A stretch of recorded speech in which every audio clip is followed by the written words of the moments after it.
여러분 안녕하십니까. 8월 26일 화요일 넘치는 우리 교회 매일 묵상 시작하도록 하겠습니다. 오늘 본문 말씀은 시편 126편과 127편입니다. 요한계시록과 스가랴를 끝내고 시편을 묵상하고 있는데 참 좋은 것 같습니다. 왜냐하면 요한계시록하고 스가랴는 솔직히 말씀드리면 어렵습니다. 어렵고 준비하는 저도 힘들고 아마 듣는 여러분들도 쉽지 않으셨을 거라고, 또 묵상하는 여러분들도 쉽지 않으셨을 거라고 생각합니다. 근데 시편은 훨씬 더 좀 자유롭게, 좀 편하게 이렇게 묵상을 할 수 있어서 저는 더 좋은 것 같습니다. 솔직한 심정이 그래요. 오늘 이 126편과 117편 두 편을 묵상하면서 저는 126편 묵상한 것만 찍을 거니까 127편을 여러분들이 꼭 해보셨으면 좋겠어요. 둘 다 성전에 올라가면서 부르는 노래라고 했어요. 134편까지는. 근데 하나는 포로로 갔다가 돌아오는 시점에서 쓴 시편이고, 또 하나는 127편은 솔로몬의 시편이란 말이에요. 그러니까 분위기가 성전에 올라가면서 비슷하게 부르는 분위기지만 어떤 시대적인 상황은 완전히 다른 거예요. 포로로 갔다가 돌아와서 성전에 올라가는 노래와 이스라엘의 최전성기 시대에 성전에 올라가면서 부르는 노래와 이게 완전 다를 거 아닙니까? 그 두 가지를 비교하면서 여러분 묵상하셔도 좋을 것 같습니다. 저는 126편만 묵상해서 영상을 찍도록 하겠습니다. 1절에 보면 여호와께서 시온의 포로를 돌려보내실 때에 우리는 꿈꾸는 것 같았도다, 이렇게 얘기합니다. 이스라엘의 역사를 되게 여러 가지로 쪼개고 나눌 수 있지만 크게 그냥 한번 딱 자른다고 이야기한다면 포로 전과 포로 후로 나눌 수 있을 것 같습니다. 포로로 잡혀갔죠. 북이스라엘이 멸망했고 남유다가 멸망했고, 그래서 포로로 끌려갔단 말이에요. 나라를 다 뺏긴 거예요. 지금 이스라엘 그 땅에 남아있는 사람들은 원주민들이 있긴 하지만 이미 많이 죽었고, 또 많은 포로로 끌려갔고, 죽지도 않고 포로로 끌려가지도 않은 그냥 전향 한 사람들이 남아있는 거예요. 그 사람들이 누가 남아있냐면 그 지역에, 그 땅에 있었던 원주민들이 있을 거 아닙니까? 그 사람들과 함께 어울려서 살고 있었다는 겁니다. 성전도 없었고 제사도 없었고 무슨 율법을 지키는 일도 없었고 그냥 나라가 멸망한 상태로 살아가고 있었다는 거죠. 얼마 동안요? 약 70년 동안. 나라는 빼앗겼고 관리도 아무것도 안 되고 왕도 없고 신하도 없고 관리들도 없는 그런 상태인 거고, 또 나머지 사람들은 포로로 끌려가서 그 사람들 나름대로 또 어려움을 겪고 있었죠. 그러다가 이 바사 제국의 페르시아의 고레스 대왕이 이렇게 보내는 거죠. 포로로 돌려보내는 겁니다. 이게 포로에서 돌아온 거거든요. 포로에 돌아와서 사람들이 느끼는 감정, 이걸 얘기하는 겁니다. 시온의 포로를 돌려보내실 때 우리는 꿈꾸는 것 같았도다. 그렇죠. 꿈꾸는 것 같았죠. 여러분, 이스라엘 사람들이 포로 생활을 크게 두 번 했거든요. 모세 시대 한 번 하고, 또 지금 나오는 이 시대를 한 번 하고. 모세 시대에 이집트를 빠져나가기 위해서, 애굽을 탈출하기 위해서 얼마나 많은 사람들이 죽었습니까? 기본적으로 이 10가지의 재앙이 있을 때도 사람들이 많이 죽었죠. 또 마지막에 나올 때 애굽의 각 집의 장자들이 다 죽었지 않습니까? 홍해에서 죽었던 이 이집트의, 애굽의 군사들 또 얼마나 많이 있습니까? 이 가나안 땅에 도달하기까지 이스라엘 백성들이 하나님께 번제함으로 또한 얼마나 많은 사람들이 죽었습니까? 그러니까 이 이스라엘이 애굽에서 포로로 있다가 탈출했을 때는 정말 많은 사람들이 죽고 오랜 시간이 걸렸는데, 페르시아를 탈출해서 이스라엘로 돌아오는 그 과정에는 아무런 전쟁도 없었고 어려움도 없었고 딱 한 사람, 고레스의 결단만이 있었을 뿐입니다. 그러니 뭡니까? 이 사람들이 꿈꾸는 것 같았다라고 여기는 것도 당연한가 그랬죠. 이 이스라엘이 포로로 돌아오는 일에 이스라엘 사람들은 아무것도 한 일이 없습니다. 정말 하나님께서 고레스 한 사람의 마음을 바꿔 주셔서 이스라엘이 포로에서 돌아오는 이런 은혜를 누리게 되었다라는 것이죠. 이게 꿈만 같았다, 꿈꾸는 것 같았다라고 얘기합니다. 2절에요.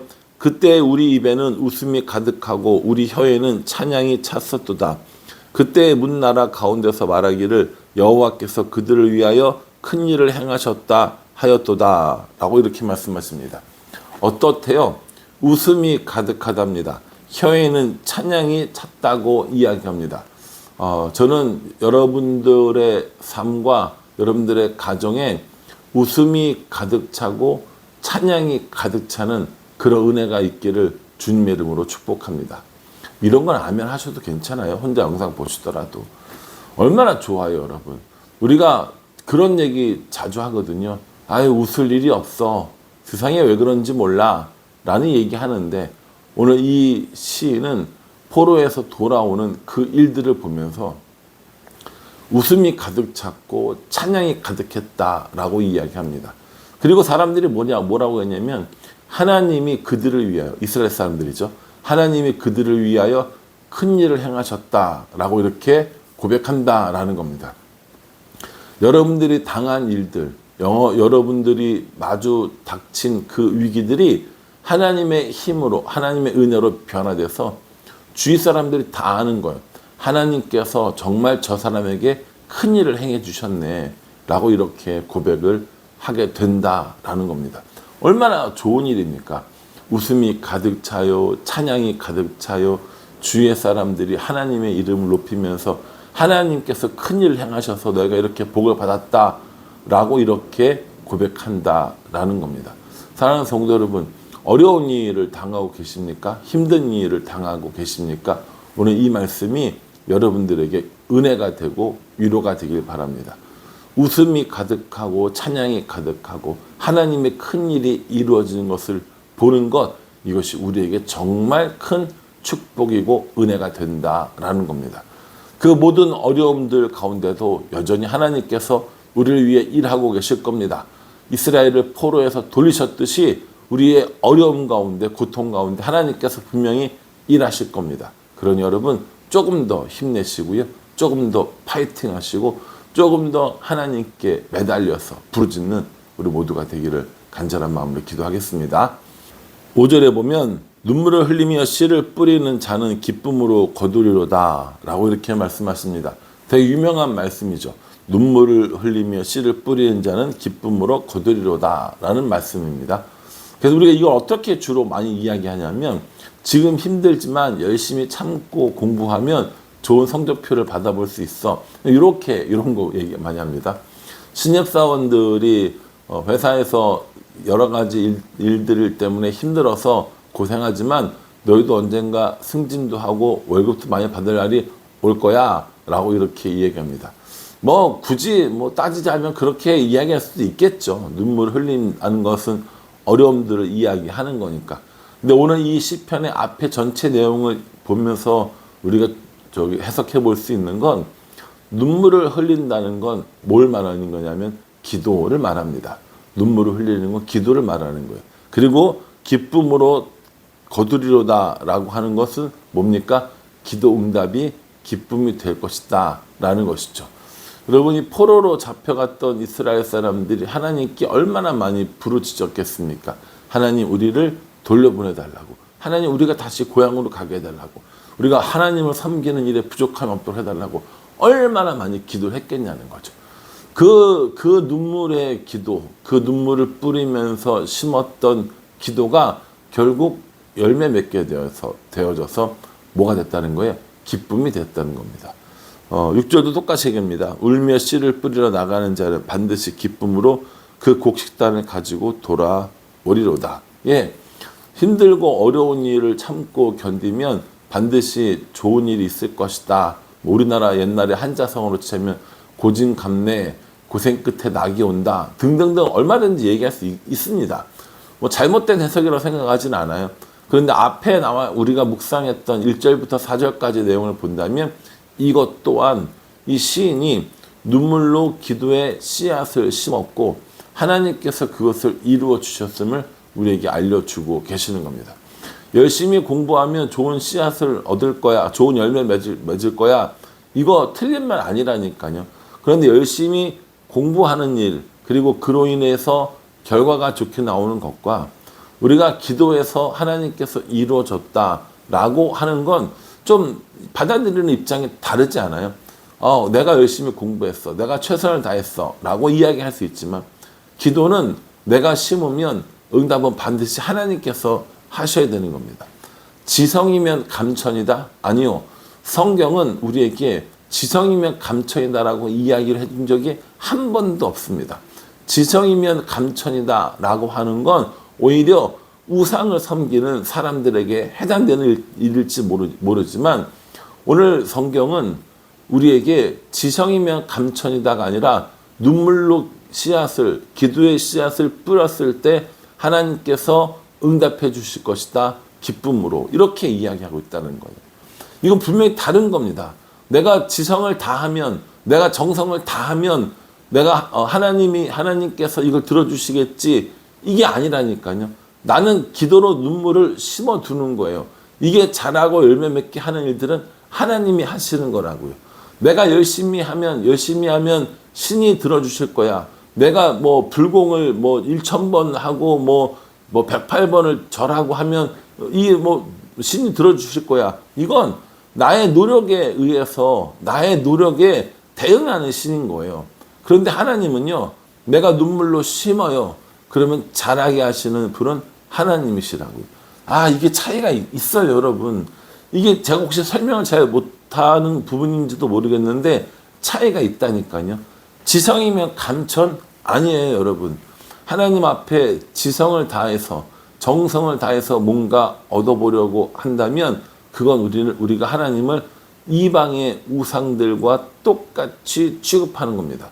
우리 하나님은요, 우리의 정성을 보고 우리가 정말 많이 이렇게 했으니까 너 해줄게, 이게 아니라 우리가 뿌린 이 눈물의 씨앗을 보시고 하나님이 일하시고 하나님 이루어 주시고 하나님께서 기쁨의 열매를 맺게 해주신다라는 겁니다. 그러니 여러분, 지성이면 감천이다가 아니라 눈물로 씨를 뿌리는 일을 우리가 해야 되는 거고, 자라고 열매 맺게 하시고 기쁨을 거두게 하시는 이는 하나님이시다라고 생각하시면 됩니다. 내가 열심히 기도해서, 내가 열심히 일해서, 내가 열심히 지성을 들여서 결과가 얻어지는 것이 아니라 나는 눈물로 씨앗을 뿌렸고 하나님께서 일하시고 하나님께서 자라게 하시고 하나님께서 열매 맺게 해주신다라는 겁니다. 그러니 우리가 해야 될 일은 뭐예요? 어떻게 자라게 하지? 어떻게 열매 맺게 하지? 이것이 아니라 오늘 눈물로 우리의 기도의 씨앗을 심는 겁니다. 그걸 말하는 거예요. 이스라엘 사람들이 포로로 돌아오기 위해서 눈물로 기도하는 것 말고 다른 걸 뭘 할 수 있었습니까? 군사력을 키웠습니까? 적군을 암살을 했습니까? 정치적인 로비를 했습니까? 아니라니까요. 하나님께서 그들의 기도를 들으시고 하나님께서 일하신 겁니다. 오늘 우리들의 삶도 저는 똑같다라고 생각합니다. 우리가 눈물로 기도하기 시작하면 하나님께서 일하십니다. 그래서 마지막에 그 기도가 응답되었을 때 우리의 공로를 자랑할 수 없고 하나님께서 일하심을 찬양할 수밖에 없는 겁니다. 그래서 오늘 이 시편 126편이 나왔다라고 저는 생각합니다. 여러분 어떠세요? 하나님께 응답받기 위해 오늘도 눈물로 씨앗을 기도를 심고 계십니까? 씨앗을 뿌리고 있습니까?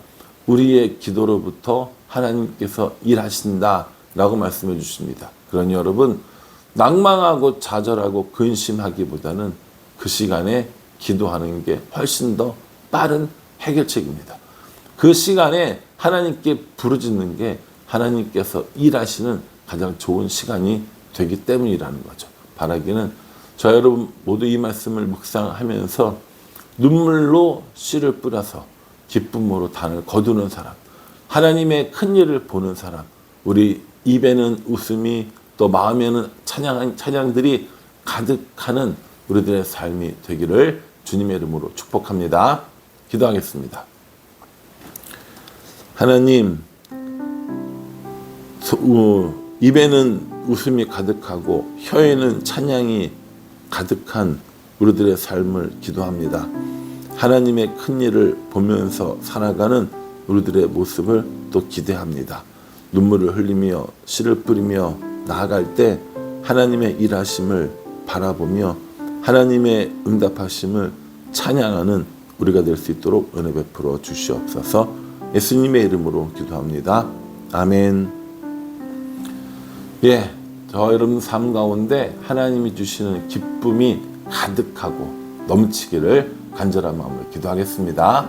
감사합니다.